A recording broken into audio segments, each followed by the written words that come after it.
L'autre jour, j'étais en train de lire un texte sur l'accélérationnisme et puis on rencontrait les classiques LHAC, RHAC, EHAC, qui sont des mouvements au sein de l'accélérationnisme. Et puis il y en avait d'autres, comme les extinctionnistes, les doomers, les deniers. Et en fait, je me suis dit que j'allais essayer de tirer tout ça au clair et de me faire une carte des différents mouvements ou écoles de pensée autour de l'accélérationnisme. Et finalement, j'ai été assez surpris par la variété des réactions.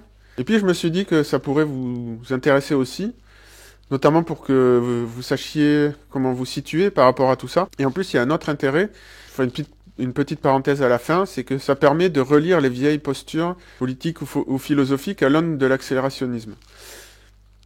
Et en plus, pour essayer de mettre de l'ordre dans tout ça, je suis parti sur différents scénarios. Et à la fin, en conclusion, je me propose de vous expliquer le scénario que je privilégie. Et je pense que vous serez assez surpris par le résultat. Donc voilà, on va regarder un petit peu en détail les différentes écoles, mouvements accélérationnistes qui existent aujourd'hui.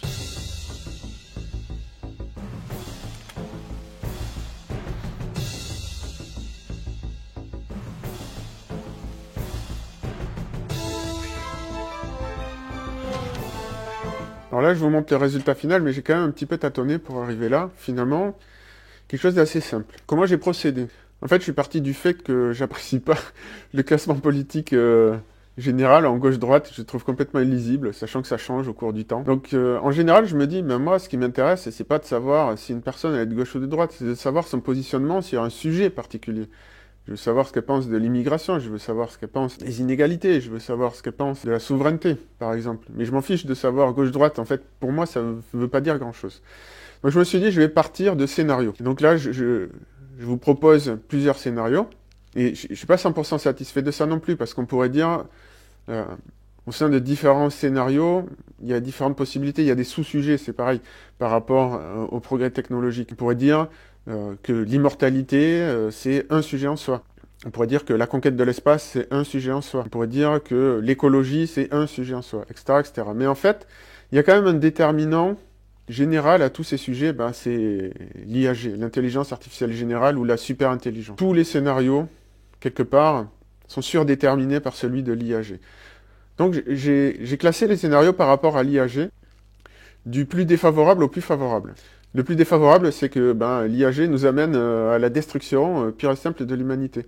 Alors il y a des films qui mettent ça en scène, le plus connu c'est Terminator, il y a iRobot aussi, Avengers, l'âge d'Ultron, qui reprennent ces thématiques où l'humanité est menacée d'être détruite. Ensuite, il y a un scénario aliénation, c'est-à-dire esclavage, mise sous coupe réglée de l'humanité par les machines.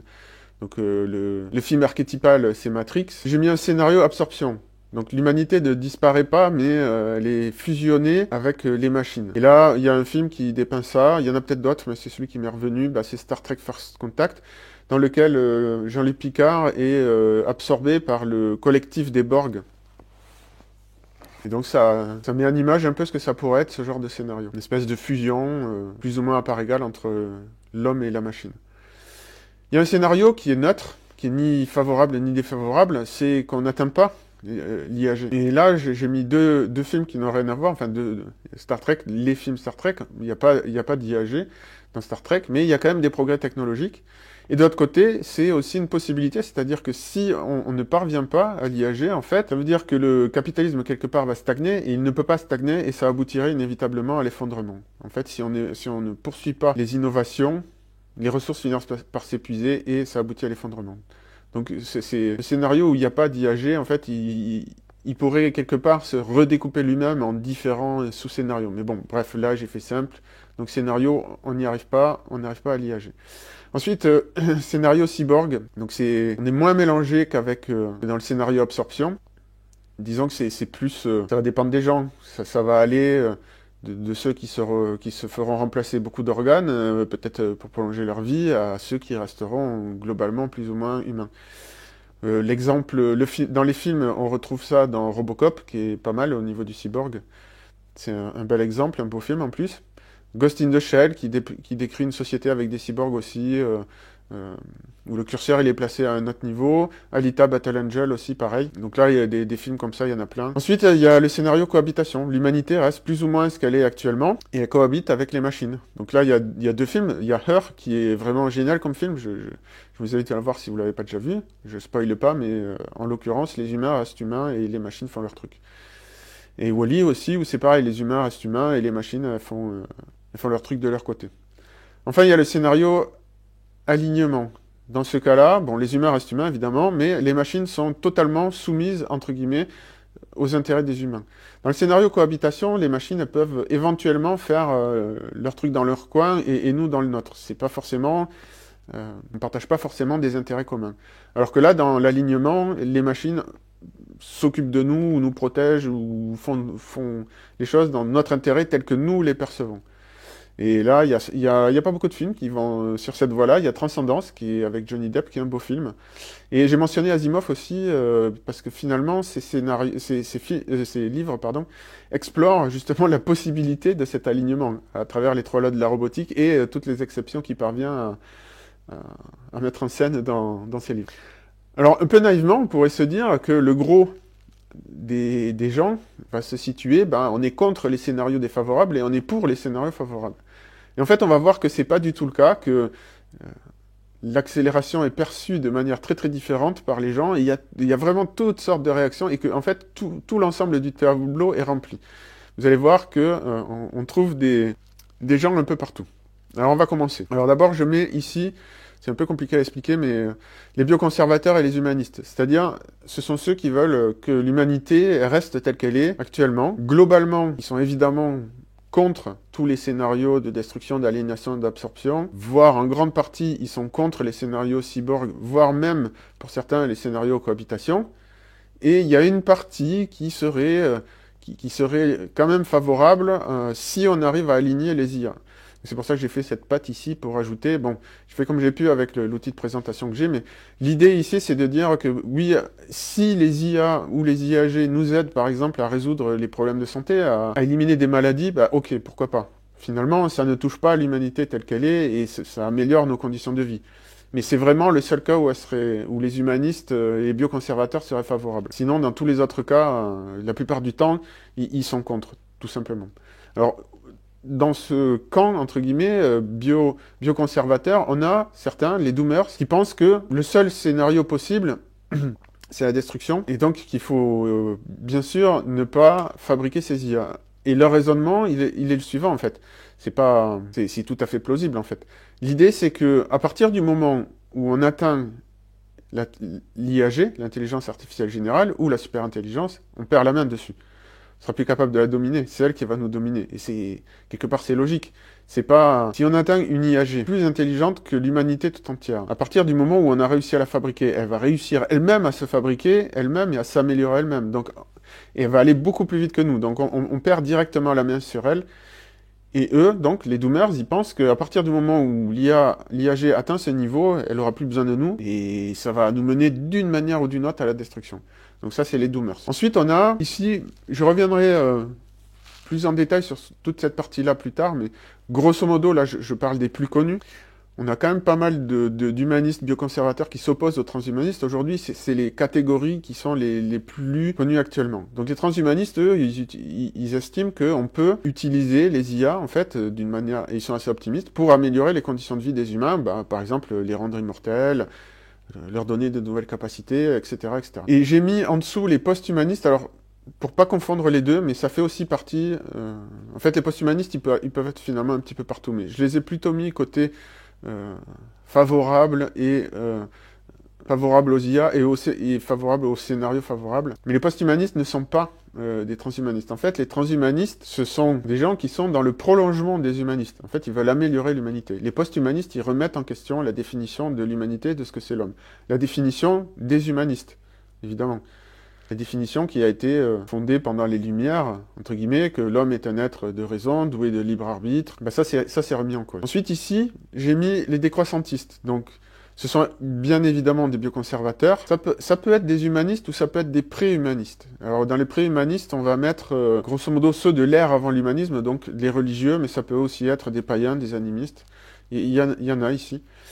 Et donc, ce sont des personnes qui estiment que le scénario alignement ou cohabitation n'est pas possible. Pour différentes raisons qui sont tout à fait valables aussi, puisqu'en fait, on ne sait pas trop ce qui va se passer avec l'accélération technologique.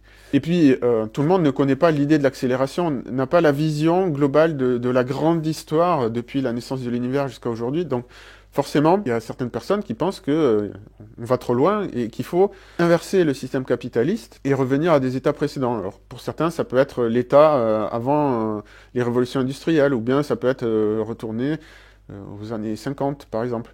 Et ça existe, je veux dire, il existe des sociétés qui ne sont pas décroissantistes, mais qui sont stagnantes, comme les Amish, par exemple. Donc ça prouve que c'est relativement possible, ce mode de vie. Alors moi, personnellement, je ne crois pas qu'on puisse faire décroître le système capitaliste dans son ensemble.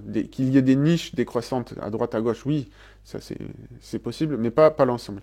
Je pense que ça nous mènerait forcément à l'effondrement. Mais en tout cas, les décroissantistes, eux, c'est pas ce qu'ils pensent. Pour des raisons écologiques, parfois, pour préserver la nature, ou pour des raisons bioconservatrices, pour ne pas aller vers ces scénarios-là qui, pour eux, aboutiraient forcément à la destruction, ils prônent la décroissance économique. Ensuite, il y a les ZHAC. Alors eux, ils estiment, alors c'est très minoritaire comme courant, mais bon, je l'ai rencontré, donc je le mentionne, ils estiment que l'accélération ne fonctionnera pas et qu'on aboutira à un effondrement. Alors eux, c'est probablement les plus pessimistes et nihilistes de tous, parce qu'en plus, ils sont neutres, ils acceptent ce sort-là, cette destinée-là, ils cherchent pas à lutter contre. Ensuite, on a les extinctionnistes. Alors eux, c'est ceux-là qui m'ont le plus surpris, parce que, a priori, on se dit, qui peut être favorable à la destruction de l'humanité en tant qu'humain? Et ben pourtant, ouais, en fait, et la logique, je dis pas que je la partage, mais la logique, il y a une logique, disons, et la logique, elle se tient. Alors eux, leur idée, c'est de dire, en fait, on s'en fiche de l'humanité, ce qui compte, c'est l'intelligence sur Terre. Si les IA nous dépassent en intelligence et qu'elles nous remplacent et qu'elles nous détruisent, c'est pas grave, l'aventure de l'intelligence continue. Donc, voilà, ils vont pas dire qu'ils sont contents de disparaître, mais pour eux, c'est pas ça qui compte. Et donc, là encore, c'est pas un courant majoritaire, c'est quelques personnes, enfin, je sais pas combien, mais en tout cas, il y a des personnes qui pensent ça. Donc encore une fois, là, ici, j'ai pas fait une boîte plus grosse pour montrer qu'il y avait beaucoup de monde. C'est juste un positionnement. Et ensuite, c'est la taille des libellés qui fait que ça donne la taille de la boîte. Alors ensuite, on a les UAC, Unconditional Accélérationnistes, les accélérationnistes inconditionnels. Pour eux, on accélère quoi qu'il arrive. Alors je les ai mis... il aurait fallu que je les mette en fait sur toute la colonne, sur toute la hauteur de la colonne. Je pense que pour la plupart, ils voient les choses d'une manière assez optimiste. Ils se disent, bon, on finira bien par tirer un bénéfice de tout ça. Mais si j'ai bien compris, en tout cas, ils sont aussi prêts à accepter des dégâts, donc des destructions partielles de la société ou de l'humanité. C'est pour ça que je les mets ici. C'est pour eux, l'important, c'est d'accélérer. Et je pense que la logique, c'est qu'à terme, ça sera favorable à l'humanité.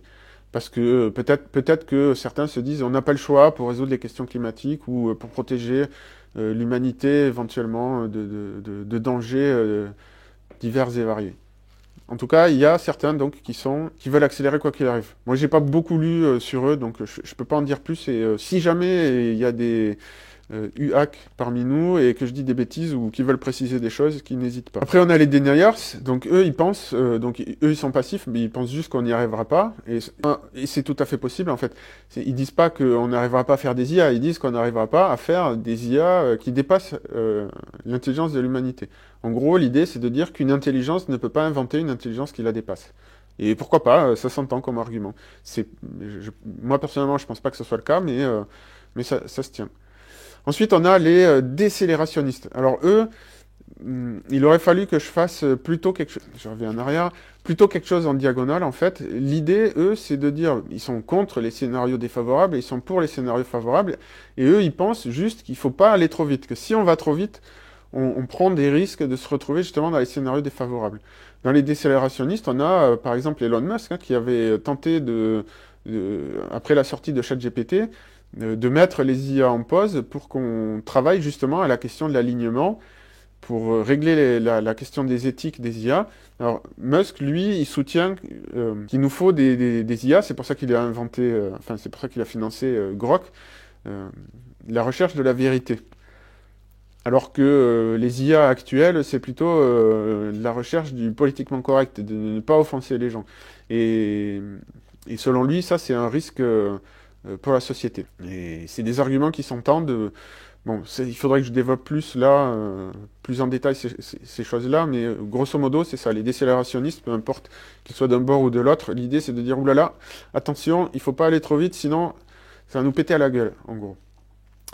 Ensuite, on a l'accélérationnisme de gauche, donc left hack, dans lequel j'ai placé l'eugénisme libéral, mais l'eugénisme libéral, on le retrouve aussi dans l'accélérationnisme de droite. Bon, j'en reparle après, mais donc eux, l'idée, ça va être d'utiliser l'accélération technologique pour réaliser l'utopie égalitaire de gauche, ou en tout cas les idéaux de gauche. Et j'ai mis l'eugénisme libéral là-dedans parce que il y a quand même une idée d'égalité dans le sens où on veut que tout le monde puisse accéder à l'accélération technologique et notamment génétique, même si c'est quelque chose qu'on pourrait aussi bien mettre à gauche. Bon, je me suis peut-être un peu emballé là-dessus, peut-être que c'est mieux de le mettre dans l'accélérationnisme de droite. Je mention spéciale pour une catégorie particulière, le gender accélérationnisme, qui fait partie donc de l'accélérationnisme de gauche pour le coup. Et l'idée, c'est d'utiliser l'accélération pour mettre fin au patriarcat. Et on a là-dedans, je pense, je ne sais pas si elle s'est déclarée officiellement, mais on a Donna Haraway qui a écrit le manifeste du cyborg, qui est, de mon point de vue, clairement dans le gender accélérationnisme. C'est ce qu'elle revendique explicitement. Hein. Elle conclut son essai, le manifeste du cyborg, par la phrase suivante, plutôt cyborg que déesse. Donc elle s'oppose en fait au genre homme-femme, masculin-féminin. Et elle préfère le cyborg qui est indifférencié. Ensuite, on a l'IAC, Effective Accélérationnisme. Eux, ils sont contre la régulation des IA et ils veulent des IA open source. Donc eux, ce contre quoi ils luttent, c'est plutôt la prise en main des IA par des méga-entités telles que les États ou les GAFAM qui finiraient par imposer un modèle unique de société avec une morale souvent antilibéral, il faut le dire, dans le sens, à partir du moment où c'est un idéal égalitaire qui serait imposé à toute la société, ce qui est une tendance dans les IA à l'heure actuelle, ce que je disais tout à l'heure, il y a une tendance au politiquement correct qui a été mise en place pour lutter contre les IA qui devenaient trop racistes. Bon, elles sont faites... Il y a eu quelques déboires au début, mais maintenant on est peut-être un peu parti trop du côté inverse. Il y a tout un tas de sujets, si vous discutez avec ChatGPT, ils refusent d'en discuter parce que ça pourrait heurter certaines sensibilités. Même si vous lui dites, non, c'est bon, je suis un adulte, on va en parler comme entre adultes, il est bridé. Donc voilà, l'IAC, c'est pas de régulation autour des IA, on laisse faire les forces du marché, en gros, et notamment les modèles open source pour que toutes sortes d'IA puissent être développées, qu'elles soient en concurrence les unes avec les autres, et que ça soit la plus efficace finalement qui gagne. Ensuite, on a l'accélérationnisme de droite. Alors là, ça va plutôt être la poursuite, je pense qu'on peut dire, d'idéaux, les idéaux de droite. Donc moi, je qualifierais ça comme des idéaux de puissance. L'idée, ça serait de dire, c'est pas grave, les inégalités, c'est pas grave s'il y a une partie, pas forcément de l'humanité, mais une partie des métiers qui disparaissent et que ça crée des grosses tensions sociales. C'est pas grave si... je dis pas que c'est un objectif, mais s'il y a une partie de la société qui est aliénée, du moment que on progresse dans les IA, on arrivera bien à en obtenir des bénéfices, ne serait-ce que parce que, je sais pas, elle pourra résoudre nos problèmes climatiques, elle pourra nous protéger contre les météorites tueurs, ou améliorer l'espérance de vie. Donc eux, souvent on a des long-termistes ici, enfin pas toujours, mais en tout cas il y a des long-termistes ici qui se disent, c'est juste l'avenir de l'humanité est inévitable qu'on aille là-dedans, et ils ne sont pas forcément d'accord avec le discours de gauche actuel qui tend vers l'égalitarisme et non pas vers l'équité, de leur point de vue. Et là-dedans, il y a le mouvement NRX, la néo-réaction, qui eux défendent le néo-caméralisme, qui est en fait la remise en cause des structures étatiques actuelles. Donc pour eux, l'État et la démocratie sont obsolètes, et l'accélération, c'est un moyen de dépasser ça, et d'aboutir à la société... je sais pas, post-étatique, on peut l'appeler comme ça. Ensuite, petite mention spéciale pour les cosmistes russes. Donc eux, c'est la version russe de l'accélérationnisme qui est, à ma connaissance, antérieure toutes les autres mouvements accélérationnistes. Et eux, l'idée, c'est de poursuivre, de défendre, enfin, c'est d'aboutir à la réalisation des idéaux chrétiens. Et donc le but, ça serait non seulement de devenir immortel, mais de ressusciter les personnes qui sont mortes avant pour les faire revivre et les faire participer au nouveau paradis mis en place par la technologie. Donc c'est le royaume des cieux grâce à la technologie, en somme. Avec un volet conquête spatiale aussi. Ensuite, il y a les techno-utopistes et les solarpunk, où là, c'est société. De mon point de vue, en tout cas, c'est une vision un petit peu naïve des choses, où on arrive dans des sociétés idéales, où on a résolu les problèmes écologiques, économiques, et où l'humanité se répand dans le cosmos. Enfin, les deux derniers, on a les écomodernistes et les techno-gaïanistes. Je vais en parler un petit peu en même temps, parce que ils sont assez proches l'un de l'autre. Mais il y a quand même une nuance importante entre les deux. Donc l'idée dans les deux cas, c'est qu'on va utiliser la technologie pour résoudre les problèmes écologiques, notamment. Les écomodernistes, ils voient ça plutôt comme la technologie qui s'améliore au point de réduire l'empreinte écologique de l'humanité. Par exemple, là, c'est avec les énergies plus denses, telles que le nucléaire, où on va extraire moins de charbon, de gaz, de pétrole, et émettre moins de pollution, tout en ayant le même niveau d'énergie pour l'humanité. Et l'idée des écomodernistes, c'est souvent de séparer l'homme et sa technologie du reste de la nature, donc de créer des sanctuaires pour les animaux ou pour la biodiversité, tout en conservant le côté moderne de la société humaine, mais mis à part de la nature. Les techno-gaïanistes, c'est différent. Eux, c'est plutôt, on va utiliser les IA pour piloter la nature, notamment pour résoudre le réchauffement climatique, mais aussi pour piloter les interactions avec les animaux, pour vivre en harmonie avec la nature. Donc là-dedans, on retrouve notamment l'idée d'utiliser les IA pour décoder le langage des animaux et pour changer notre manière d'interagir avec eux.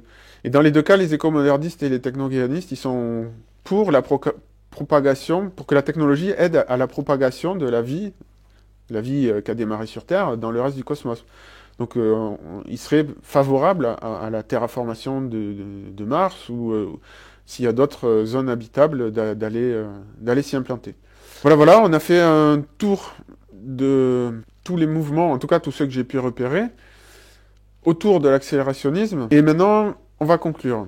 Donc pour moi, en fait, par rapport aux différents scénarios qui sont évoqués, du plus défavorable au plus favorable, donc je répète, je reviens en arrière 2 secondes, on a la destruction, l'aliénation, l'absorption, scénario neutre, puis cyborgisme, cohabitation, alignement. Donc moi, je pense que, à terme, je ne sais pas vers quoi ça va aller, j'espère que ça ira vers l'alignement ou la cohabitation, le cyborgisme me semble relativement inévitable, j'espère que ça n'ira pas vers ces scénarios-là, mais pour moi, on va se diriger, en tout cas pendant une période de transition, qui durera peut-être 100 ans, peut-être 1000 ans, je ne sais pas, parce que ça ne va pas se résoudre en 5 minutes.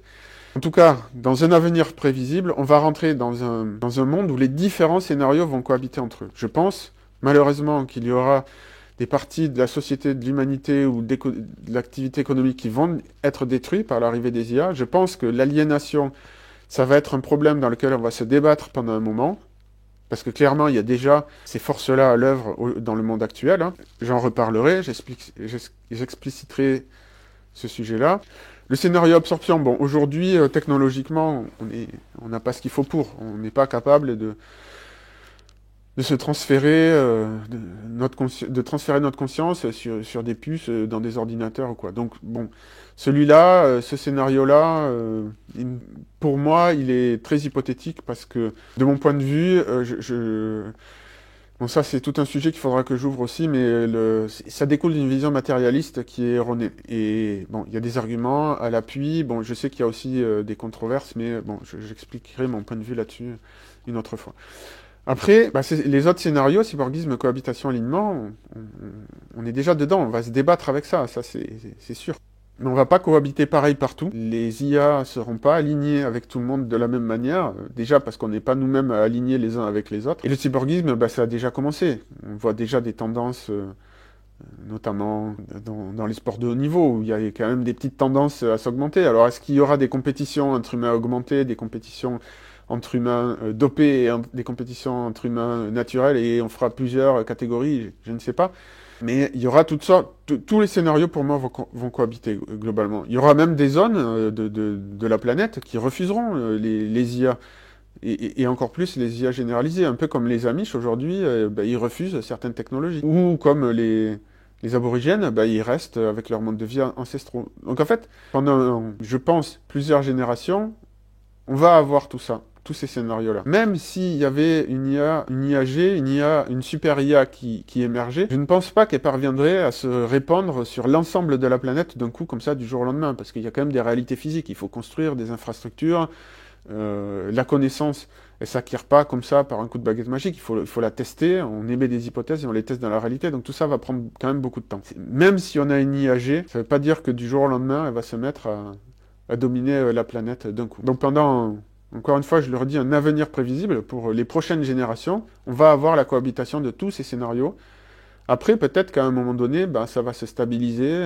Peut-être on aura tous disparu. Peut-être que on aura parvenu à cohabiter avec les IA, ou peut-être que finalement on aura différents niveaux de mélange de cyborgs qui vivront sur Terre. Peut-être qu'on aboutira au scénario décroissant au final. Mais en tout cas, temporairement, il y a des pans entiers de la société qui vont choisir la décroissance. C'est déjà le cas aujourd'hui. Je ne sais pas si ça sera majoritaire, et puis peut-être que dans certains pays ça sera majoritaire et pas dans d'autres. Bon, voilà. Ce que je veux dire, c'est très important d'après moi de comprendre qu'on rentre dans une période où ça va être le bordel. Je vois pas comment le dire autrement, parce que tout ça va devoir cohabiter, et c'est ce que j'appelle en fait la grande divergence.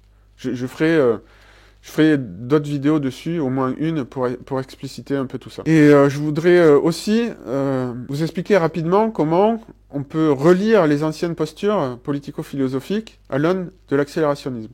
Par exemple, je ne vais pas tout passer en détail, mais je vais prendre le cas de Jean-Luc Mélenchon. Je crois en 2013, il avait fait une conférence L'ère des peuples. Il a écrit un livre, L'ère des peuples. En fait, tout le début de sa conférence, avant qu'il n'en arrive aux solutions, c'est un constat. Et finalement, le constat, il part de l'idée qu'il y a un bouleversement anthropologique qui est à l'œuvre dans les sociétés actuelles. Et finalement, ce qu'il décrit, c'est l'accélération. Il n'emploie pas le mot de l'accélération, mais il fait les mêmes constats que tout le monde. Puis après, il propose ses solutions de gauche. Et quelque part, gauche ou droite, on voit bien que le sous-jacent des réflexions, c'est la technologie, l'évolution de la technologie, l'impact sur la société et l'impact sur l'anthropologie, c'est-à-dire la manière dont les humains interagissent les uns avec les autres. Les réseaux sociaux ont complètement bouleversé les relations entre les gens. Bon, il n'y a pas que les réseaux sociaux. Et bref, là aussi, c'est des sujets que j'ouvrirai dans d'autres vidéos, parce que ça mérite des développements complets, mais voilà. L'accélérationnisme, en fait, il est derrière quasiment tous les sujets.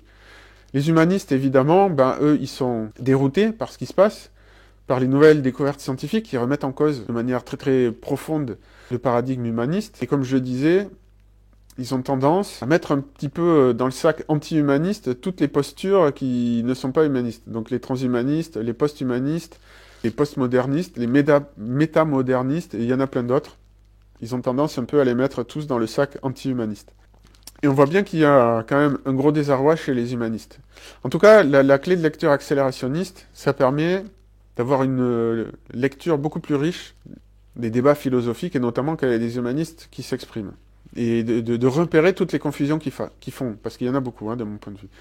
Ensuite, il y a la question du capital. En fait, le capital, quelque part, c'est quoi? C'est l'ensemble de la technostructure. Donc, on est en plein dans l'étude, finalement, de la chose qui accélère. Quelque part, tous les discours autour du capitalisme, ils parlent de l'accélération. Sauf que ils n'ont pas forcément identifié le côté que l'accélération est exponentielle et que ça va de plus en plus vite.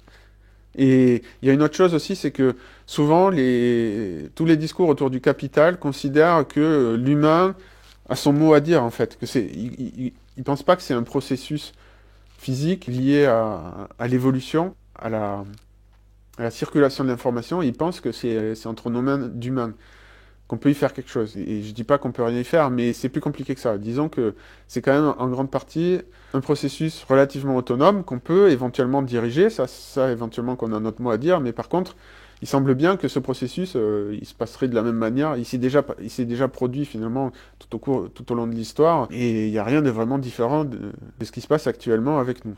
En tout cas, on peut faire une relecture de la question du capitalisme et du capital, ou de l'anticapitalisme, à l'aune de l'accélération.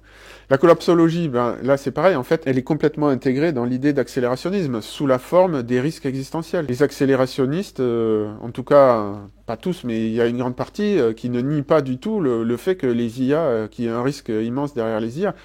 Et la collapsologie, finalement, ils se focalisent sur un des scénarios possibles. Par exemple, à une époque, c'était la guerre nucléaire. Aujourd'hui, ça va plutôt être le réchauffement. Il n'y a pas si longtemps, c'était le pic pétrolier. Mais tout ça, c'est lié, en fait, finalement, à l'accélération technologique. Sauf qu'ils n'ont pas, en général, les connaissances philosophiques autour de ces sujets-là. Donc, ils perçoivent par le petit bout de la lorgnette la question de la technologie et de l'épuisement des ressources, qui est une réalité. Mais ils ne voient pas le côté innovation, le côté donc accélération technologique et le côté de la grande histoire, que ça démarre depuis bien avant l'existence de l'humanité. Donc eux, ils pensent que les risques spécifiques qu'ils ont identifiés ont de grandes chances de se réaliser. En fait, ils ont une sorte de loupe grossissante sur certains risques. Donc il ne s'agit pas des nier, hein, mais c'est pour dire que souvent ces analyses se limitent à ça. Elles n'ont pas le tableau d'ensemble. Et ensuite, il y a évidemment les religions qu'on peut... leur réaction, ben, souvent, face à l'accélérationnisme et de voir tous les bouleversements que ça provoque, c'est une lecture eschatologique de l'actualité. Pour eux, on est rentré dans la fin des temps, en gros, hein, pour le dire de manière prosaïque. Voilà. Donc il y a beaucoup de choses à développer autour de la question de l'accélérationnisme qui seront traitées dans des futures vidéos. Il y a un point très important qui me tient beaucoup à cœur, c'est de démontrer, d'expliquer, de parler du côté obscur de la technologie d'une manière générale, pas forcément des IAG qui vont poser certains problèmes, mais d'après moi, la modernité, donc bien avant les IA, bien avant Internet, pose des problèmes. Et je veux en parler parce que c'est des problèmes liés à la technologie, à l'accélération, si vous voulez, de la circulation des informations, mais aussi à l'accélération de notre capacité d'action sur le monde. Donc c'est pas du tout spécifique aux IAG, mais je pense qu'il y a, entre guillemets, urgence à bien comprendre ces problèmes-là avant justement qu'on ait les IAG. Parce qu'ils vont se poser à une échelle bien plus grande. Donc pour moi, c'est un petit peu l'enjeu principal, de comprendre les déterminismes néfastes de la technologie pour faire en sorte qu'on ne tombe pas dans les pièges de la technologie et qu'on profite des côtés obscurs. Ce qui va faire que l'humanité dans son ensemble ou des sous-sections de l'humanité vont se diriger vers tel ou tel scénario, c'est leur niveau de compréhension, justement, des côtés obscurs de la technologie, pour en éviter les effets néfastes. Donc ça, c'est vraiment un point sur lequel je veux insister. Il y a un sous-sujet de ce sujet-là, qui est la démographie. Il faut absolument démystifier. Il y a beaucoup de choses, il y a beaucoup de sous-sujets, donc ça, j'en retraiterai dans une vidéo à part, je ne vais pas m'étendre sur le sujet. Donc il y a la grande divergence, dont j'ai déjà parlé tout à l'heure, le fait que, à mon avis, on ne pourra plus parler de la société, il faudra parler des sociétés, ou des micro-sociétés, ou de la multi-société. Pour le moment, on est dans une phase intermédiaire. On vient du monde, grosso modo, où tout le monde est à peu près d'accord sur ce que c'était une société et sur la direction qu'on voulait lui donner. Là, je pense qu'avec les possibilités que les technologies offrent, on va plus être d'accord. Certains voudront partir dans une direction et d'autres dans d'autres directions, et il n'y aura aucun moyen de se réconcilier.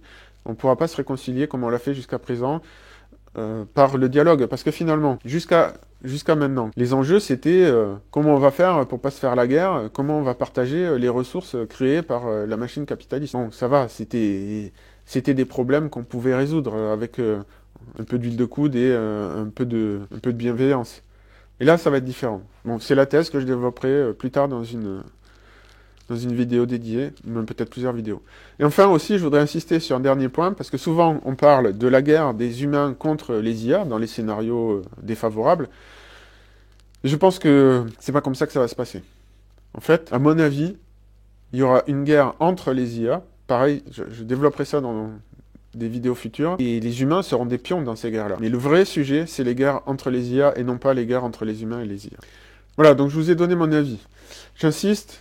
Je ne prédis pas, je ne prêche pas, je ne prescris pas, je professe. Je professe quoi? Je professe ce que j'ai étudié, je partage ce que j'ai étudié, avec toutes les limites que ça a. Mon travail est tout à fait critiquable et je pense que moi-même je le critiquerai plus tard, mais bon, il faut bien commencer quelque part, et voilà, je vous propose déjà cette première version pour essayer de clarifier un peu les choses. Si vous n'êtes pas d'accord, il n'y a aucun souci, tant que vous êtes respectueux, tous les commentaires sont les bienvenus. S'il y a des choses où je me suis trompé, eh ben dites-le moi, je corrigerai.